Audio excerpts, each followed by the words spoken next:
If you're a female of childbearing age, we need to think about the fact that you are fertile.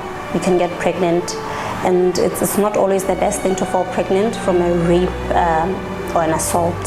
So most of the time we give you some tablets, which are what normally people call morning afters.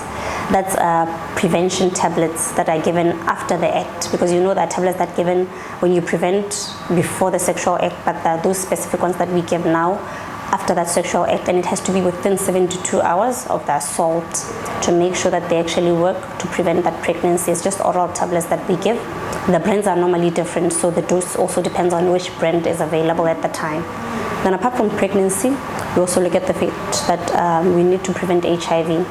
So when it comes to HIV, we need to counsel you first and do an HIV test to make sure that you're not already HIV positive. Because if I'm going to give you tablets saying I'm preventing HIV and you're already positive, then it beats the purpose. But we do an HIV test if it's negative, because we know that even if someone is to rape you now and they have HIV, we know that window period is still there. So it's quite important to also start the HIV treatment within 72 hours.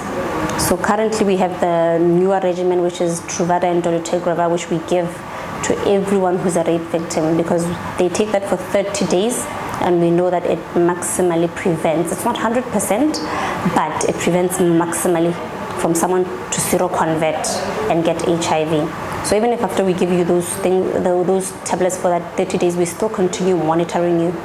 But make sure that we do your bloods also after 1 month, because you know these tablets also have side effects on your body, your kidneys, your liver. So we just need to make sure that even though we were preventing HIV, we did not do any other harm to your organs by doing so.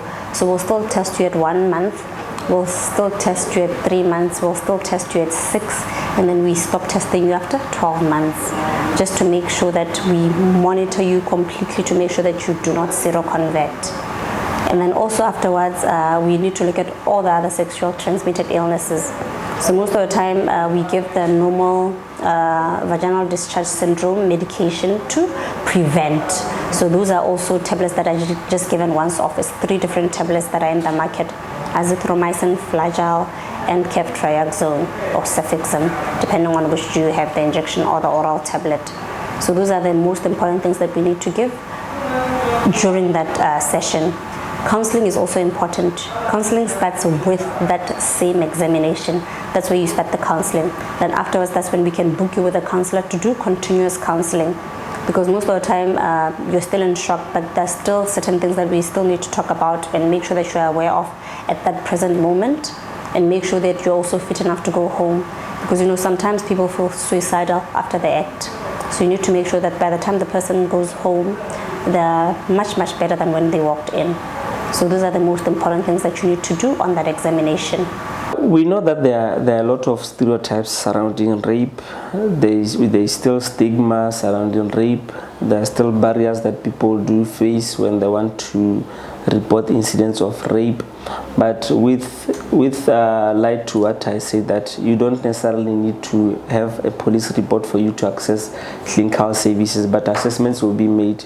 People should not shy away from seeking services, especially within 72 hours, because if the 72 hours elapse, then possibilities that you might get infected are high, and also that you might get pregnant are high. So make sure that if you are raped, if you know someone who has been raped, ask them to report that within 72 hours.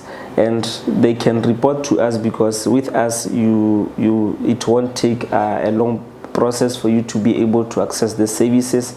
At the same time, this is done at a high confidential area, so it should be easy for you to come and be assisted as much as you deserve.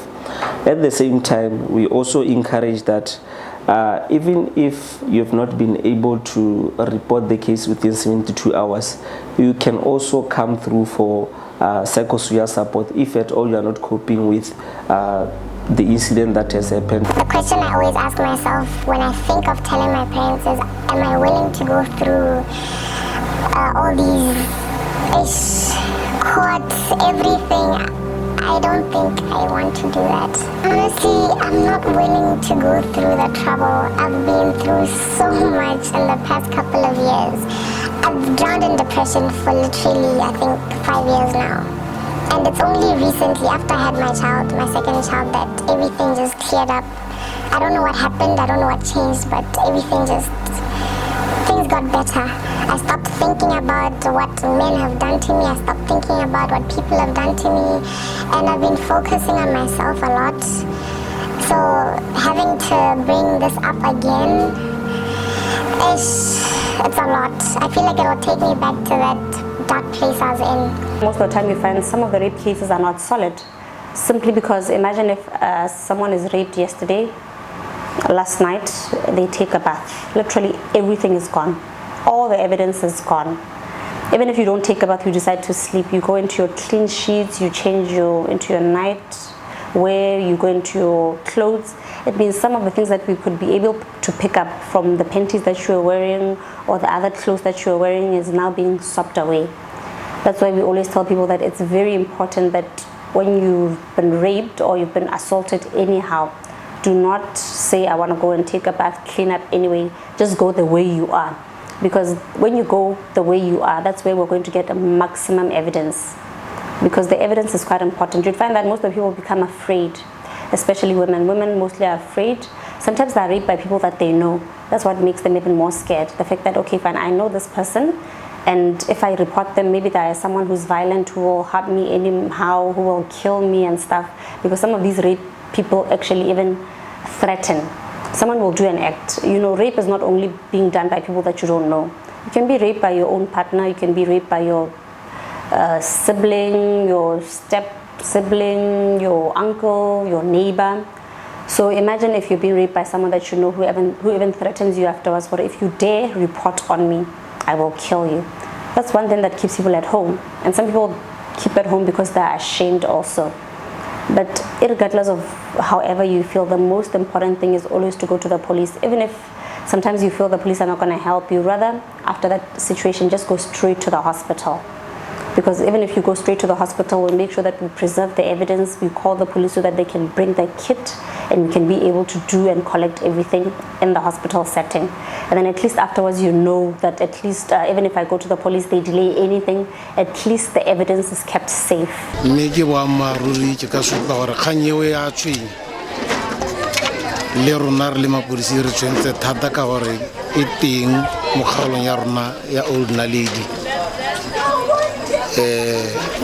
Le hang ka tsware le ka go ya lwantsha ka tsela tse di rileng mme seemo se santse le mo go sone santse se le go godimo thata kgang yone ya re batho ba emelwa mo di-passageng ba reipiwa batho bangwe ba go itisa le bomme ga ba senana go itisiwa ha go nowa go na le ditiragalo tse reng ha bomme ba setse ba tsoga ba iphitlhela le gore batho ba bane ba itisitse le bone ba ba robetse mme go sena ditumalano mo teng mme e re ha wa mme a thanya yo a ba inanaga yaanong ka tsela tse dintsi ke diemo tse di se monate ya la kgothatso e ka nna jalo gore batho ba bomme a re ikeleng tlhoko go avoida diemo tse di ntseng jalo le ga gompienong molao o supa gore mongwe le mongwe o ka reipiwa go na le reipi e ka iriwang bomme le bone ba ka reipa borre mme re itemogela gore bo ka re go ntsi reipi ya bomme ba reipiwang ke borre ka gore ke diemo tse e leng gore di gogomosa maikutlo ebile di senyetsa batho matshelo. Botho, what we are talking about now, gender-based violence, in particular rape, is nowhere near who we are. Because if we believe in Botho, we will never, ever attempt to rape anybody or physically abuse anybody or ensure or make a beautiful country like ours unsafe for people to walk, in particular women and girls. I think when you talk rape, your heart breaks. In fact, if you hear a 3-year-old, 10-year-old, walking to school, grabbed and taken to the bush and are sexually assaulted. Your heart bleeds. I'm aware now of how to pick up those red flags and to follow my gut, my instincts, and all of that. But sometimes I get mad. Sometimes I just wake up really angry at men for whatever reason. I'm not sure if it's the heartbreak I've been through or the whole rape thing. But every time a story about rape comes out, I just get so mad. Like, I get really mad because I feel like people should be behind bars, but they're not because of people like me, because we feel sorry for our perpetrators or just too scared to talk about it. You find that a lot of people don't get into relationships. They don't enjoy their lives fully because they always feel that they are judged. They always feel like they are nothing, and as such, let people know that they can live their normal lives even after they've gone through the incident of rape. So stand up to rape, and as men, we also need to make sure that if you know that you do have issues, especially when it comes to sexual related issues, seek assistance as well. We need to come for counseling, go for counseling rather than resorting to rape or forcing yourself into women. We need to make sure that we seek relevant assistance before anything can happen. Because my kids are boys, I've never thought about them having that encounter, but I've thought vice versa. Them being, the bad guy in this case. And it does scare me a lot. Sometimes I wonder if I'm doing things right, especially for the oldest one because he's 6. I mean, he's still a bit too young to be learning about these things, but I feel like at this point I will try my best to educate him about all these things so as to avoid such things. dikgang tse re itsa ka manontlhotlho kana so sa ntlha di tsa seriti sa motho o re ipilweng o tseelwa seriti la ntlha ya la o tsena re lemoga gore o bega kgang e ntseng jalo re go tseela ko lehelong le le hategileng gore o ye go bega kgang ya gago o phuthulogile o sa tlhabiwe ke ditlhong mme thata ka re itse gore mahoko mangwe o itlhela tla ke hese kae gore ha o le mme go ka nna bokete gore o ntshe mahoko mangwe mo mothong a re ha o tla yalo le motho wa mme re le ka gore re go be mo lehelo le hategileng re be re go batlela motho wa mme o re dumela gore o tla bega kgang ya gago o phuthulogile mme re be re le ka gore re tsibogele kgang ya gago re le ke re go thuse ka go isa sepatela gore ga gona le thuso o ka hiwang ke ba bongaka tota gore o ye go hiwa thuso ke ba bongaka ka bogego jo bo ka kgonagala. It's so hard to leave an abuser. It's so hard to report rape cases. And people, when you're a victim, you constantly think, will people believe me? That's the first question you ask yourself. Number 2, you just wonder who's gonna come at you. You always see people with these stupid comments about how she probably deserved it because this and that. Yeah, we fear that as well. Especially in my case with the second rape case, I left home without my parents knowing. I went and got drunk somewhere. A part of me feels like it was my fault. I literally went looking for this thing to happen. You know what I mean? Yeah, that's something that's constantly on my mind.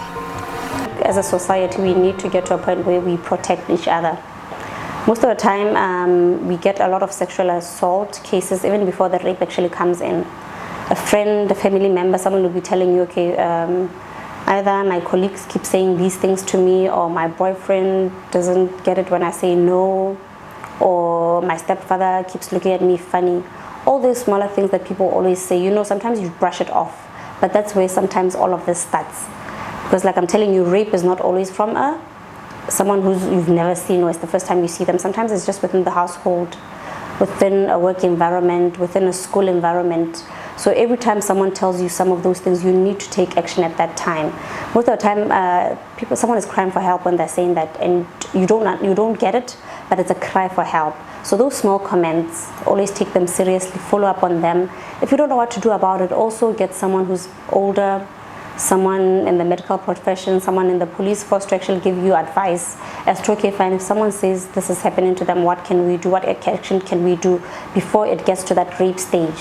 Because something that people don't understand is that even in a relationship, it doesn't mean that if someone is married or someone is dating you, then every time you want to have sex with them, it's fine. You need to ask for permission all the time, and if they say no, it's no. If they say no and you still do it, then it's rape, because you forced yourself onto them. They did not agree to that act. So that's another thing that we often miss. There's a lot of rape that happens within relationships, within marriages, but because we're dating or because we're married, people don't think it's actually rape, which it is. And it also causes a lot of damage to women. And the process is still the same. If you're raped, you still need to give that evidence. You still need to do the whole procedure to make sure that justice is found for you, and you also can go back to a normal life, because once you've been raped, a lot of things change in your life. So we need to make sure that we at least stabilize you enough to be able to pick up the pieces and move on. We need to work together, and collectively we will win the war. But we need to be activists. In other words, we can't come here now today, then go on social media like we had the rape case, Me Too issues, January. You know that whole social media activism. But now, who did you miss? Where are the girls that said Me Too? Bahagai. Are we giving them support? They need psychosocial support. They need support, legal representation. They need education for trying to deal with this issue. I don't think any woman can forget any incident of rape. It stays with you in your heart. It basically pains you every day of your life. We usually don't take victims seriously. The general public is quick to question, not believing them and making them feel like they're lying or just false accusations. That's the reason why a majority of rape victims don't talk about it. They just keep quiet because they're scared of being stigmatized. We are enraged. We are basically enraged by all these rape incidents that have been going on. We believe that we have to approach this with so much vigor and seriousness. Just during the festive season, that is between December and January, 109 rape cases were reported.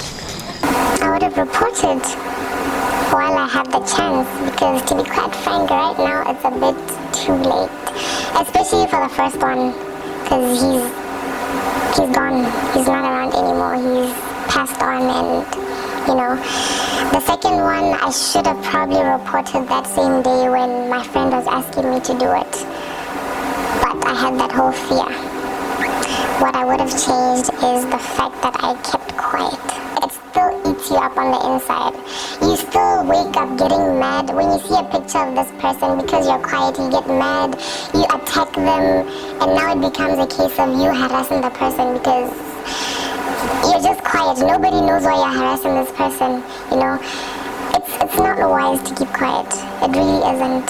It's always wise to just, as hard as it may be, to talk. Yeah, I should have done that. Because you don't want to be sitting every day and thinking, what if I'd reported? What if somebody else is going through what I'm going through by the same person?